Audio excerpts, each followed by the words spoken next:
ये लघु सरिता का बहता जल कितना शीतल कितना निर्मल। ये लघु सरिता का बहता जल कितना शीतल कितना निर्मल। हिमगिर के हिम से निकल निकल, हिमगिर के हिम से निकल निकल, यह बिमल दूध सा हिम का जल। कर कर निनाद कल कल छल छल, तन का चंचल मन का बिहवल। यह लघु सरिता का बहता जल कितना शीतल कितना निर्मल। ऊंचे शिखरों से उतर उतर, गिर गिर गिर की चट्टानों पर, कंकड़ कंकड़ पैदल चल कर, दिन भर रजनी भर जीवन भर। ये लघु सरिता धोता वसुधा का अंतः स्थल, ये लघु सरिता का बहता जल। ये लघु सरिता का बहता जल कितना शीतल कितना निर्मल।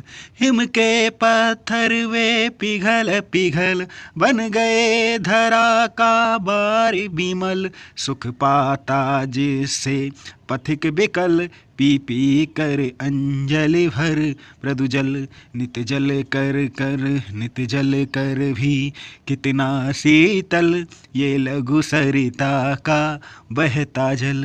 ये लघु सरिता का बहता जल कितना शीतल कितना निर्मल। कितना कोमल कितना वत्सल, कितना कोमल कितना वत्सल, रे जननी का वह अंतः स्थल, जिसका ये शीतल करुणा जल बहता रहता युग युग अविरल। गंगा यमुना सरयू निर्मल, यह लघु सरिता का बहता जल।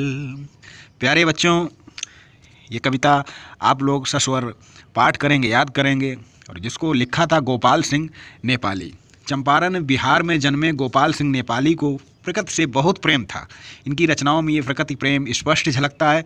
उमंग, पक्षी, नीलमा, सावन आदि इनकी प्रमुख रचनाएं।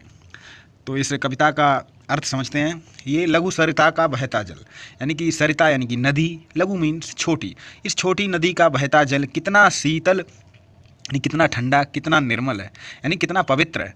हिमगिरि के हिम से निकल निकल, यानी कि पर्वतों से, हिमगिरि मीन्स पर्वतों के हिम से निकल निकल, बर्फ से निकल कर, ये बिमल दूध सा हिम का जल, ये दूध की तरह सफ़ेद, ये पर्वतों से निकलता हुआ जल। कर कर निनाद कल कल छल छल। अब जब नदी चलती है तो जो स्वर निकलता है उस स्वर के साथ तन का चंचल मन का विह्वल।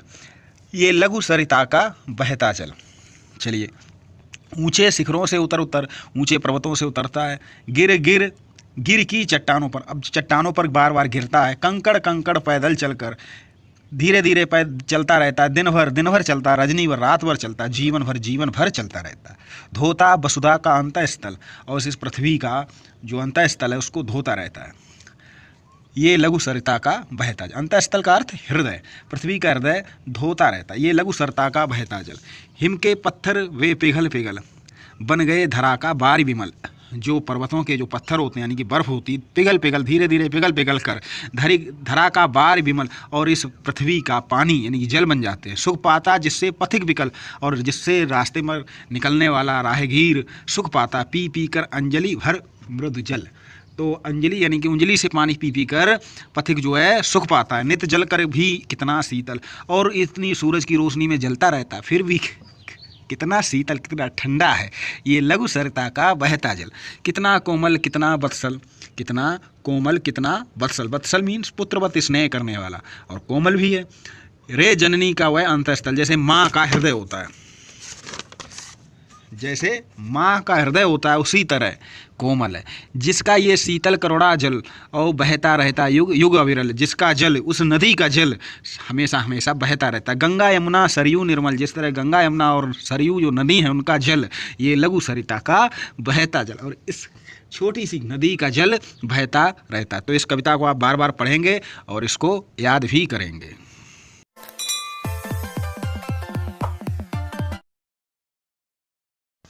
और आप लोग चैनल को भी सब्सक्राइब कर दें, जिससे कि आगे हम जो भी वीडियो अपलोड करें वो सभी आप तक पहुंचते रहें।